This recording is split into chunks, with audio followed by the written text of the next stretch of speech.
Hi friends, मैं खालिद अशरफ सफलता coaching से आपके सामने एक क्वेश्चंस लेकर हाजिर हुआ हूँ। यह है यूजी यानी under graduate questions political science और कोर पेपर 2।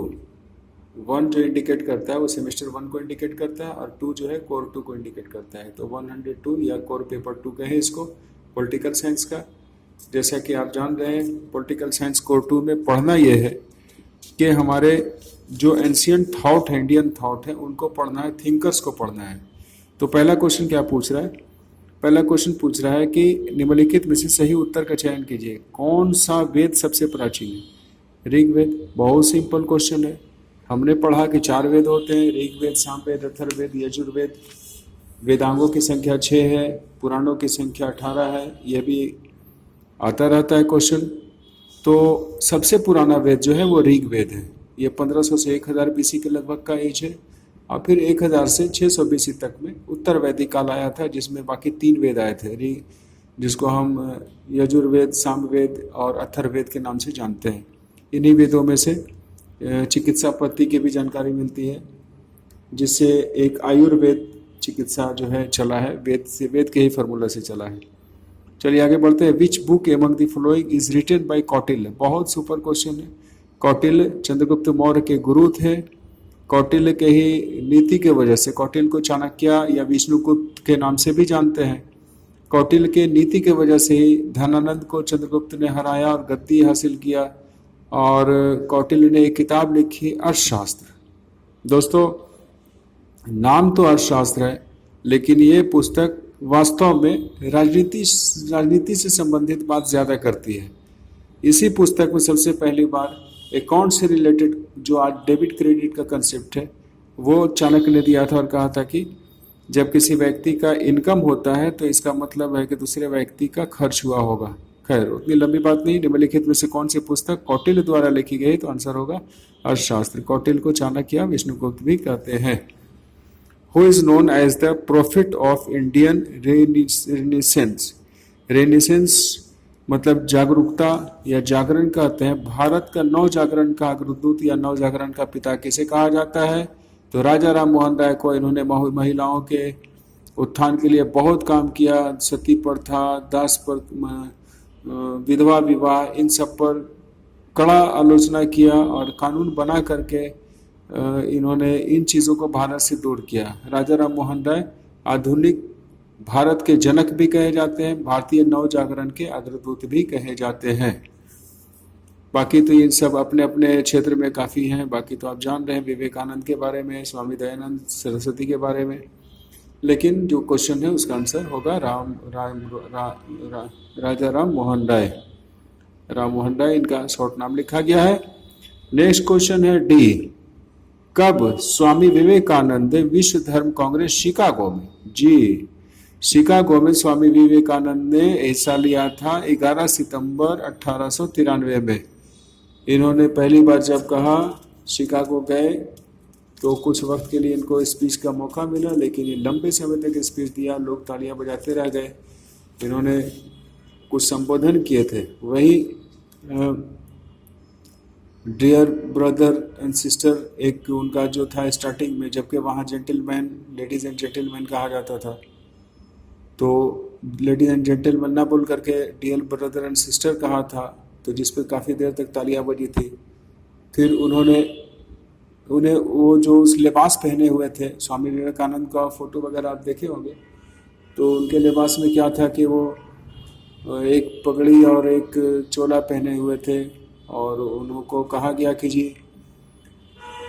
आप ऐसा कपड़ा पहने हैं। तब उन्होंने अंग्रेज़ को जवाब दिया था कि जी हमारे यहाँ लोग अपनी पर्सनालिटी खुद तय करते हैं, जबकि यहाँ आपकी पर्सनालिटी दर्जी बनाता है। खैर, आगे बढ़िए। नेक्स्ट क्वेश्चन है, किसने बाल गंगाधर तिलक के संबंध में कहा था कि वे भारतीय अशांति के जनक हैं? जी, तिलक साहब के बारे में कहा था कि अशांति के जनक है। इसका आंसर होगा वैलेंटाइन सिरोल। वैलेंटाइन सिरोल। और बाकी तो आपका नाम ये सब जान पहचान वाला है, क्रिप्स मिशन, साइमन का मिशन, ये सब पढ़ा होगा आप लोग। Who has written the book My Experiment with Truth Mahatma Gandhi की लिखी हुई किताब थी दोस्तों। महात्मा गांधी ने लिखा था कि माई एक्सपेरिमेंट विथ ट्रूथ नामक पुस्तक किसने लिखी? महात्मा गांधी ने।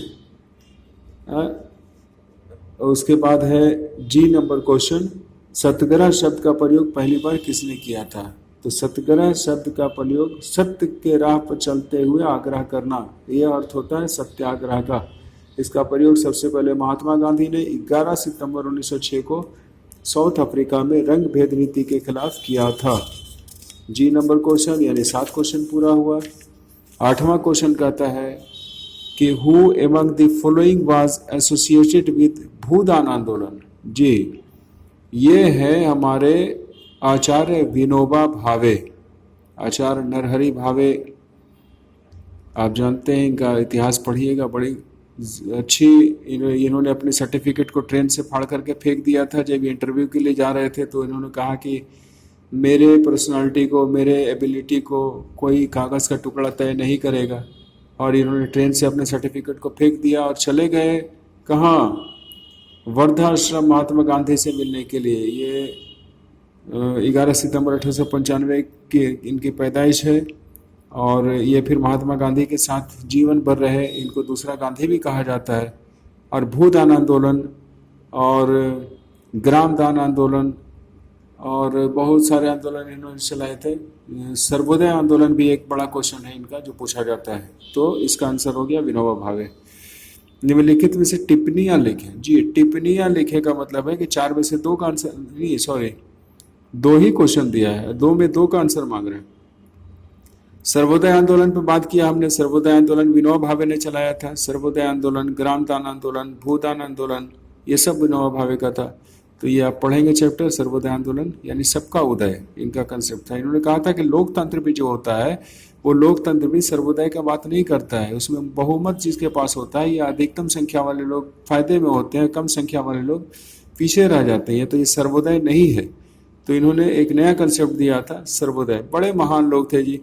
आज के ज़माने में ऐसे लोग बहुत मुश्किल से मिलेंगे। खैर, पूना पैक्ट महात्मा गांधी और बी आर अम्बेडकर के साथ जो हुआ था उसके बारे में पूछा है। नेक्स्ट क्वेश्चन पूछ रहा है, इस पर ध्यान देंगे आप लोग। ये लॉन्ग क्वेश्चन है और ये 16 नंबर का है। इसमें 4 का जवाब मांगा है। Describe the important sources of Indian political thought. कहाँ से क्वेश्चन पूछा गया कि भारतीय राजनीतिक स्रोत के प्राचीन स्रोतों का वर्णन करें। तो हमारे सबसे प्राचीन स्रोत में से सबसे पहले नाम आ जाता है वेद का। उसके बाद सारे जो है वेद है, महाभारत है, दुनिया के सबसे बड़ी लंबी काव्य ग्रंथ है, रामायण है, कालिदास द्वारा लिखित बहुत सारी किताबें हैं जिसमें कि मेघदूतम है, जिसमें कि मतविलास प्रहसम है। क्या मतलब उन कालिदास के जितने 5-6 किताबें हैं, वो एक ड्रामेटिकल बुक थी, मेघदूतम है। तो बहुत सारी किताबें हैं, कालिदास से भी पता चलता है। और फिर आपका बौद्ध ग्रंथ है जिसमें से पिटक आते हैं, त्रिपिटक, धम्मपिटक, अभिसुत, ये सब जो आप पढ़ा होंगे। फिर जैन धर्म से पुस्तकें आती हैं। तो जितनी सारी धार्मिक पुस्तकें हैं उन सब में कहीं ना कहीं शासन व्यवस्था का विवरण था, और उसी से हमें पुराने पॉलिटिकल थॉट के बारे में पता चलता है।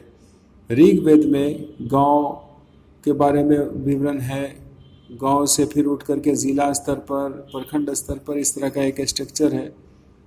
तो वो सब चीज़ जो है हमको मिलता है प्राचीन ग्रंथों से। और प्राचीन ग्रंथों में से कुछ धार्मिक ग्रंथ हो सकते हैं और कुछ किसी विद्वान द्वारा लिखे गए ग्रंथ हो सकते हैं। तो ध्यान रखेंगे। अगला क्वेश्चन है, कौटिल्य के सप्तांग सिद्धांत की आलोचनात्मक विवेचना करें। कौटिल्य का सप्तांग सिद्धांत जो है शरीर के 7 अंगों पर डिपेंड करता है। जैसे सर है शरीर का हेड, तो हेड मतलब राजा। शरीर का अंग जो है वो बॉडी यानी वहाँ सिपाही। इसी तरह से शरीर का पेट है और भी भाग है। 7 भाग को लेकर के पूरे राज्य का सिद्धांत इन्होंने दिया था। तो कौटिल्य का सप्तांग सिद्धांत और कौटिल्य का मंडल सिद्धांत, ये दोनों क्वेश्चन अल्टरनेट आता रहता है। अगर इस बार सप्तांग सिद्धांत आया तो अगले बार जो है मंडल सिद्धांत आएगा, ये ध्यान रखिएगा। बहुत अच्छा दोस्तों। नेक्स्ट बार है विवेकानंद के राष्ट्रवाद संबंधी राजनीतिक विवेचनाओं की विवेचना करें। राजनीतिक विचार, स्वामी विवेकानंद का राजनीतिक विचार क्या था उस पर आप बात करें। Discuss the political ideology of Swami Vivekananda on nationalism, राष्ट्रवाद। विवेकानंद के राष्ट्रवाद संबंधी राजनीतिक विचार, राष्ट्रवाद से संबंधित उनके विचार क्या थे। अगला क्वेश्चन है कि स्वराज पर बाल गंगाधर तिलक के विचारों के बारे में। बाल गंगाधर तिलक को जब पढ़ते हैं तो उन्होंने स्वराज यानी हमारा राज्य, अपने राज्य पे बात कहा था। उन्होंने पहले कहा कि जी आप अंग्रेज बने रहो और हमें अपना सत्ता दे दो और हम लोग अपना राज चलाएंगे, आपको कोई भगा नहीं रहा, आप यहीं रहना। लेकिन फिर उनके विचार में परिवर्तन आया और कहा कि नहीं, आपको पूरी तरह जाना होगा, आप यहाँ रहेंगे तो फिर हम सत्ता अपना नहीं चला सकते। तो इसी तरह से ये बाल गंगाधर तिलक का स्वराज हमारा जन्मसिद्ध अधिकार है और मैं इसे लेकर रहूंगा, इनका एक बहुत मशहूर नारा था। बाल गंगाधर तिलक ने कहा था कि स्वराज हमारा जन्मसिद्ध अधिकार है, मैं इसे लेकर रहूंगा। Sovereignty is our birth right and we have to achieve it. Next question है discuss the tools of satyagraha of Mahatma Gandhi. Mahatma Gandhi के सत्याग्रह के साधनों की विवेचना करें। बहुत अच्छा क्वेश्चन है। सत्याग्रह, महात्मा गांधी के सत्याग्रह के साधन क्या क्या थे? मतलब अहिंसा था, लोगों के साथ जुड़ाव था, गरीबों पर, ये सब इसके साधन थे। Critically examine the ideas of radical humans of M N Roy. M N Roy की मौलिक मानवतावाद संबंधी विचारों की आलोचनात्मक समीक्षा करें। एम एन राय के बारे में पूछा है। नेक्स्ट क्वेश्चन है बी आर अम्बेडकर के राजनीतिक विचारों की विवेचना करें। भाई बी आर अम्बेडकर की बात आ जाए तो एक बार सलामी ठोकने का मन करता है। ये जैसे महान व्यक्ति जिन्होंने एक क्राइसिस के टाइम में, जब यहाँ पर जाति भेद बहुत ज़्यादा था, स्कूल गए, उन्होंने अपनी शिक्षा ग्रहण किया और 4 PhD हासिल किया और ये इतने महान व्यक्ति बने कि आखिर में ये इलेक्शन में जीते और हमारे संविधान के फादर कहलाए। सारा रोल इनका रहा। ये प्रारूप समिति या ड्राफ्टिंग कमेटी के अध्यक्ष भी थे बी आर अम्बेडकर। इनके बारे में राजनीतिक सोच क्या है इनका, इनके बारे में आपको लिखना है। ये क्वेश्चन अच्छा है, डील करेंगे आप। नेक्स्ट है राइट शॉर्ट नोट्स और 2 ऑफ द फॉलोइंग। जी निम्नलिखित में इसके लिए 2 पर टिप्पणी लिखे। ग्राम स्वराज, जी ब्रह्म साम्राज्य, ब्रह्म समाज, अच्छा भूदान आंदोलन और ये मौलिक मानवतावाद। ये क्वेश्चन लगभग रिपीट हो गया है। मौलिक मानवतावाद तो था ही, और भूदान आंदोलन जैसा कि आप पढ़ रहे हैं आचार्य नरहरि भावे या विनोबा भावे से रिलेटेड है। कोलाबा में विनोबा भावे का जन्म हुआ था। ये सब चीज़ आपको मालूम है। बाकी मौलिक मानवतावाद, ग्राम स्वराज, ध्यान रखिएगा सिर्फ 4 का आंसर लिखना। आप इतना सारा डिस्कशन करेंगे तो बेहतर है, लेकिन 4 का आंसर लिखना। और ध्यान रखेंगे कि आपकी पढ़ाई आपके बुक और कंसेप्ट पर डिपेंड करनी चाहिए, क्योंकि स्टूडेंट लाइफ दोबारा जल्दी वापस नहीं आता है। जल्दी क्या, फिर वापस ही नहीं आता है।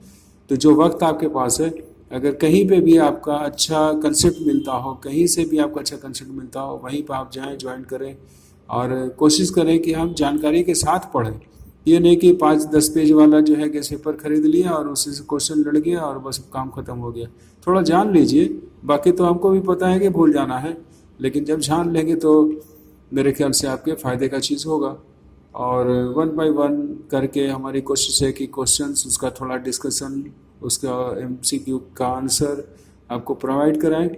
और फिर जैसी आवश्यकता होगी आप कमेंट करें। ज़रूरत पड़े तो नोट्स के लिए भी आप मांग करें। अगर संभव होगा तो प्रोवाइड करेंगे, और नहीं तो फिर आगे जैसा होगा तो हमसे बात करें कमेंट बॉक्स में। बहुत बहुत धन्यवाद, बहुत शुक्रिया आप सबका। स्टूडेंट्स के लिए, सबको आगे आने वाले एग्ज़ाम के लिए बेस्ट ऑफ लक।